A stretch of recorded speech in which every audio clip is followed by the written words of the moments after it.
What's up? Do you have problems? Have you had a lot of problems recently? Are you sick of problems?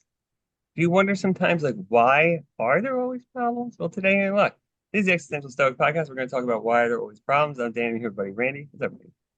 Yo, Danny. So, have you had any problems recently? You know, it seems like they just won't leave me alone. Right? Like, it's Sometimes. constant. Yeah. It's like you get good at solving them and then more of them come. If it's not one thing, it's 12 others. And you know what's funny? It's like we make a lot of problems for ourselves, and those like we solve sometimes and it feels good and whatever. But then like I feel like even when you feel like you're doing good, then an outside problem comes in too that you have no control over, and that like messes everything up. Like just when you think like whenever you think things are Mm-hmm. like smooth, the world's Mm-hmm. like, no, remember where you are and that you're alive. Exactly. Exactly. Yeah, I feel like there have been a couple times in my life where like everything lined up and all of my problems went away for like a day or two.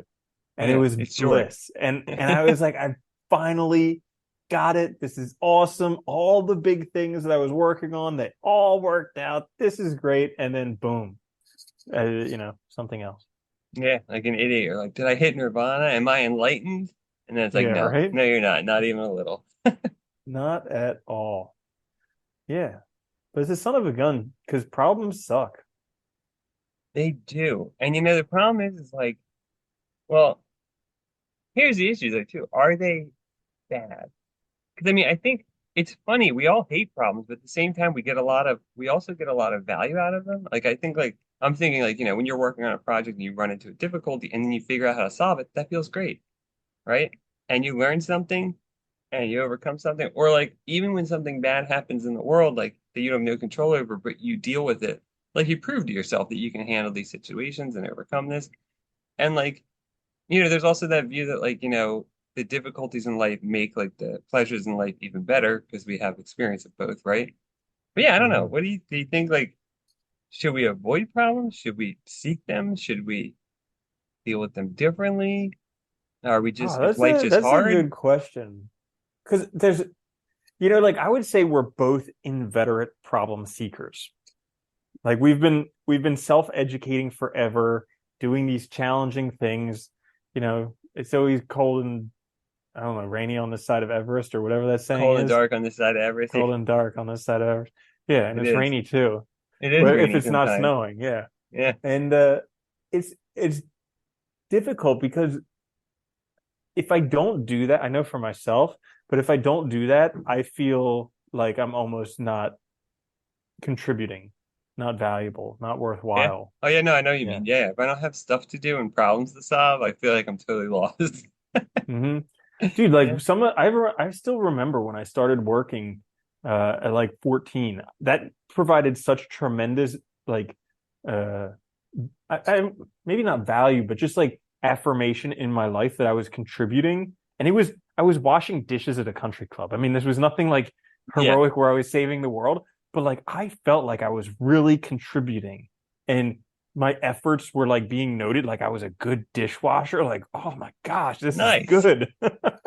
Yeah, I remember that when I first started working too, because it feels good. You feel like you feel like you're independent a little bit, you're making money, and you're actually doing something that you've seen adults do, which is nice, right? Like it feels like you're at that point. Yeah, so no, I understand that. And I think you're Mhm. right though. We've both been like lifelong learners, so we've always been seeking problems out. I love problems too in a lot of ways. Like I like solving problems. They also suck.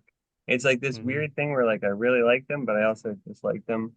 And then there's problems that are like, and I think there is a distinction between the problems we seek out because like we're learning or like, like I'm sure somebody who like, is a really good athlete or musician, like there's those difficult things that like they actually like because when they solve it, it's like that means they really like they leveled up, they're like better, they know how to do that thing now, whatever. And it feels really good. But then there's those other problems that like we don't choose that I think are also really difficult because we like you know, when we have a lot of problems in our life that we choose, all the ones we don't choose, like add just an extra layer of stress to everything. When you were just describing that, it kind of made me think of problems like a roller coaster, how like at the bottom they really Yeah. suck, and then you're going up that thing, and it's like a lot of effort, and you hear it like click, click, click, click, click, click, click, And then you get towards the top and you can like start to see over the edge and you're like, here we go, this is it. And it's starting to get good. And then you finally figure it out and the problem's going away. And the whole ride down is awesome. And then you get back down to the bottom and another problem's awaiting you. Yeah. And the whole ride's about 45 seconds. Yeah, right. After waiting for 3 hours. Yeah. Unfortunately, there's nothing you can do about problems. Like I remember we talked probably like 2 or 3 years ago. We talked about this story with the Buddha. I think it was like 89 problems or something like that. Some farmer, he came to the Buddha who heard he Yeah. heard the Buddha was an enlightened being, and he said to the Buddha, he's like, overall my life's pretty good. I have a great wife, but sometimes she nags me, and my kids are wonderful, but sometimes they won't do what I say, and I have this great farm, but sometimes the yield isn't as nice as I would like it to be. And he's like, can you fix my problems? And the Buddha said no. And he's like, what?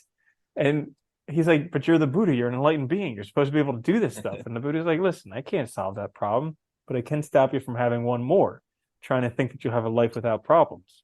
Yeah. It's the truth though, right? And I like that. Mm-hmm. That's a good example too, because it's like I think we naturally look for ways to continuously improve our circumstances. I think that's part of the human condition, right? We create new things, we adapt very quickly, we build things, we constantly are looking for ways to improve something. And so we're constantly essentially looking for problems, identifying them, trying to make things better. And I think that's just like part of our life and part of what makes us feel like, we're making an impact on the world, like you said. And I think that is a big part of it, but they'll always be there. Like, because even things that are really good, there's going to be things about it we don't like. Like, I mean, like, I remember when I first started even teaching, like, I love teaching, but there's parts of the job I don't like. I'm sure everybody, even if you love your job, there's going to be aspects you don't like about it. There's going to be things Mm-hmm. that like annoy you, like maybe bureaucratical work or this or that, whatever. And it's like, so even things we love, there's going to be aspects that are difficult or hard to do. And so, they're always going to be there. And like we can try to improve it, but then we make new problems trying to improve it. It's Mm-hmm. yeah, Yeah, it's there was a conundrum. there was a definition that I saw the other day of heaven and hell, and it said heaven, this is nice, I could stay here forever. And then hell was, there's this one thing that's not perfect. And it's like that's so true because it's like as soon as you figure out that one thing that's just not right, it's like that's hell. And Yeah. you can and that's what problems are, is like this one thing is not perfect. And silly us, we focus all of our energy and effort on those things that aren't perfect. Well, that might be the other way to look at it is like, maybe it's not, we can't be rid of problems. That's for sure. There's no way to get rid of them. It's part of life, but maybe it's our perspective on them that matters. Like Mm-hmm. how I look at them. If we're always pursuing perfection, we're going to have lots of problems and they're going to be insurmountable. If we're like, if on the other hand, we're a little easier on ourselves, more realistic, right? We might solve some and not solve others, and that might be okay. And I think I've been trying to do that more myself, like look at things like, like the ones I can solve, it's a positive thing because I grow and it's good and I get to learn new things and stuff. But then there's going to be some that I just probably can't deal with or can't handle, and that's fine too. It's like, but I think maybe it is our perspective, this desire to like make things perfect, to make the world fit a certain design, even though it Yeah. doesn't. Yeah. How do you deal with problems that just suck? Yeah, it does suck, doesn't it? There's a lot of hard problems out there, you There's know? some that are just so frustrating. And like I catch myself going down this thing because it's like I know this stuff that we're talking about. I know this stuff that it's just because I'm focusing on this stupid problem that it looks so terrible. Like clearly Yeah. there's a lot of other stuff in my life that's going great, but I'm focusing on this one little aspect and I blow it out of proportion and I go down this whole Sure. rabbit Yeah. hole. And yeah, so what does one do? I don't know. It is tough, dude. I think, it's funny too, because I think like there's some problems that like maybe it is better just not to engage with them at all. To just let it go, let it be, walk by, so to say, right? Um, Mm-hmm. and then there's others, it is tough though, because we always find them, we always make them, and like, some are just insurmountable. Like, like we're gonna die, right? Like that's a problem in a sense. Mm-hmm. But it's also part of life. It's also the way the world is. So I think that's where the acceptance comes in. Like some things we just have to accept for what they are, rather than looking at them as an issue to be fixed. Maybe Mm, that's it. I yeah. don't know. Also trying to recognize the mind state that you're in. So like Yeah. we were talking earlier this week. I had a really bad back pain, and so I was feeling pretty terrible and in a pretty terrible mind Naturally. state. And so I was having this whole pity party for myself. And in my mind, I'm thinking, my life is terrible. Like 80% of the time it's terrible, and maybe 20% it's I feel okay. crappy And all the time. I'm tired. Yeah, I do the same thing. I know. like now I'm feeling better. And I'm like, okay, fine, 50-50. But like Fine. I'll give you 30%. It's funny. It is funny though, dude, because I do the same thing where like it surprises me still how fast that transition is from my life's horrible, everything's gonna suck, this is how it's always gonna be to, oh, I feel fine. It's usually one night. That's usually what it takes. You know? Yep. Like I needed Uh, sleep. But like seriously though, it's funny because like, every time that happens, I'm always amazed because like I get understand, I'm like, oh, that's not the case. That was me just goofing around, I was just dying. pretending. Yeah. Yeah, that's usually what it is. We're just a bunch of cranky babies. Either that or we're hungry. Yeah. Just eat something and go to sleep. And I think a lot of times too, it's also like we're like, we have unreasonable expectations about reality. Mm. Like, that's the other problem too, I think, is we want reality to be a certain way, but it just isn't. And it's like, so that means I have to accept what isn't rather than fighting it, but we choose fighting it a lot. And like you said, our imagination, once it starts running wild, man, that is like our biggest enemy. It's like it can be so helpful and great, but also so detrimental. Because like that screws us up all the time when we start thinking about our lives, the future, and like, you know, yeah, Dude, that's a huge one, our expectations. Because I keep getting trapped by this where I hold myself up to this unrealistic expectation of what I should be able to learn or know. Like or I keep be, getting yeah, frustrated. I'm not some freaking genius already. And as if it's just based on effort alone and not some type of crazy genetic freak accident. yeah. Well, that's the other problem, right? I think we talked about this before, but I do think that's like probably tied to education too, like that, you know, we drill into kids that like, you gotta have A's, you have to be perfect, you have to be the best, like that you're validated only if you're at the very top. And I I think wish we would start teaching that like these people that everyone looks up to are genetic freaks. You know, yeah. that would be a little bit easier to understand. Well, yeah, because clearly not everyone's an Einstein, right? Like that was No. a random occurrence that allowed for an individual like Like that to work at a Beethoven patent was writing office. symphonies at Yeah. like 5 years old. Well, that's the thing. Those people will always occur randomly and sporadically, but most of us, it's not the case, and we have to put a lot of work in, and that's Mm. fine. But like, if we had, I think that's the other thing. If we have more reasonable expectations about reality and what to expect from it, we'd probably be better at dealing with problems because we wouldn't see It, all of them as, problems. it's difficult to live an ordinary life. Like this, I get bored. I notice this coming up on a regular basis where it's like, okay, waking up, doing the same thing again today, It's very going hard. to eat and going It to work and coming home and going to sleep and doing it once again. All right. It's challenging to just live an ordinary life. is. It's very hard. I think it's hard even if you're living, and that's the funny thing, 'cause even if you were living the extraordinary life, whatever the hell that is, that would be hard too.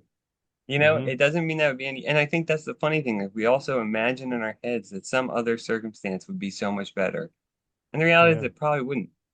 But like, we're just used to what we're used to. So I do like that in the newest Elon Musk book by Walter Isaacson, where some reporter asked Musk, "What would you say to the person who wants to be the next Elon Musk?" And he said, "Be careful what you wish for. It's not as fun as it looks." yeah, it doesn't look fun, even from the outside. It looks terrible. Yeah. Dude, I read now because somebody was bitching about like, like the environmental impact of like private planes. They were talking about that, or whatever. But he took something like it was like almost 200 flights last year or something. Like, I mean, he has a private plane or whatever, so it's Hmm. quicker. But like, just think about how much travel that is. Like, I wouldn't even want to do that. I wouldn't want to get on a plane 200, even if it was my own goddamn plane, and Hmm. it was, I didn't have to deal with the security and all that. It's still, I don't want to do that, Yeah. And I think Yeah. that's what people don't think of. We look at these other people and we look at one aspect, like, oh, I want his money, I could do, and it's like, but it comes with all this other crap. Sleeping at Twitter because you bought it and it's a mess, like working 7 days a week, like that comes with that Mm. personality. Hmm. Yeah. Yeah. There's this really interesting book that's on Oprah's book list called Bewilderment, and I'm reading it right Who's that now, by? and That sounds familiar. oh, I couldn't tell you. Okay. But so it's on her book list. It's called Bewilderment. And I'll look it but up. it's really interesting because it's about this autistic kid who does this neurofeedback type thing. And he ends up becoming somewhat enlightened to where he recognizes that like everything is one. And it's really interesting reading that book because now as I go around throughout the day, instead of seeing everything as the other, which I do 100% of the time. Now I do it 99.9% of the time. And that Nice. 0.01% of the time, I You're enlightened. see I see other as me. So like when I see the couple who's being all romantic and I'm single and lonely, I can still be like, oh, there's love in the world. Like as opposed to Yeah, yeah. just being some jealous whatever. So Yeah. it's kind of interesting because it changes perspective on all that Perspective stuff. does matter. It is weird that all things are connected when you think about it. We do think of things as being very distinct and separate, but they're not. Hmm. I always think about that. Just think of the air you breathe. Mm. It's Ew, touching everything else. gross. I know, gross, right? The trees, the bugs, some You're chipmunk breathing probably people's breathed it. farts. Yeah, everything, everything. It is funny. But yeah, it is all connected. And I think perspective, though, that's a good point. Like perspective matters. Like if you can switch your perspective, you can look at these things a lot differently and maybe in a better way.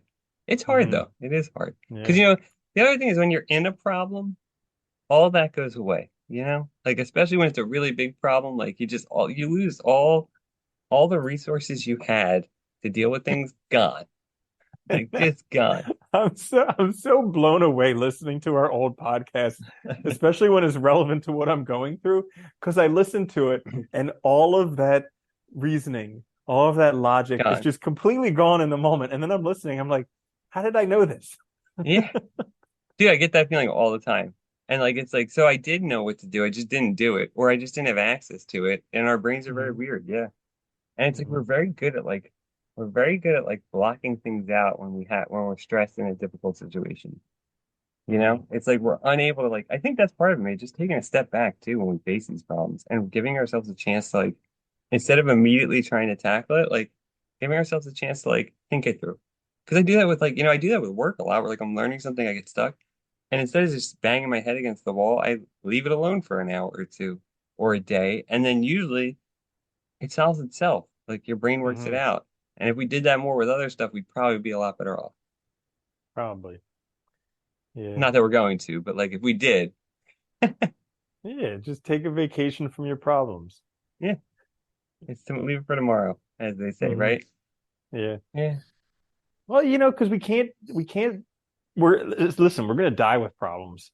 yeah, And the world's still gonna continue turning. Like that's the thing that yeah. gets me all the time is I think if I solve all my problems by the time I die, then I succeed. But it's not true because there's still just gonna be the world You're turning and dead. problems You'll and all still this be stuff dead. going Yeah. on. Yeah. Yeah, it is funny. We also convince ourselves that, right? That somehow if we fix all these things, somehow we'll be at a point where there won't be anything, like problems I or win. anything. And it's like, yeah, you win. But it's like, no, there's still going to be all that crap. You're not going to get away from that. It's still going to exist. And even when you do solve everything, there's still problems. Even if it's Mhm. only the problem of what do I do now? Yeah. Like, yeah, Yeah. it is funny. Yeah. So trying to slow down and be okay with just problems and having them and yeah, No, it I always guess. sucks, right? What a terrible response. I guess. That's Ex one thing that I've been working on because like I always felt like being very efficient at dealing with problems was good, but then that just gives you more problems to deal with. yeah, if you slow down, you have less of them. Yeah. You're not forced to find out new ones. And then you don't have to be stressed about being all rushed. Yeah, I've been trying to just be easier on myself, take a step back, look at things like, give myself space and distance from things before Mm-hmm. I try to address them. That's been very helpful. And also just Mm-hmm. accepting the fact that like no matter what I do, there's gonna be problems. No matter what I do, things are gonna happen that I can't, like even if everything goes perfect, there could be a storm where there's flooding and then your basement floods. You know what I mean? Like that you had no Mm-hmm. control over. And that's just Right. life. Yeah, Bingo. there you have it. That's why there's still problems. That's why there's still problems. That's why there'll always be problems. And hopefully that helps you figure out what to do with them. Maybe. I don't know. But hey, if you like this episode, this is the Existential Stoic podcast. Check us out on YouTube, wherever you get your podcasts. Please like, share, subscribe. It helps us out a lot. We'll be back later this week with a quick fix. Until then, though, later. Later, Danny.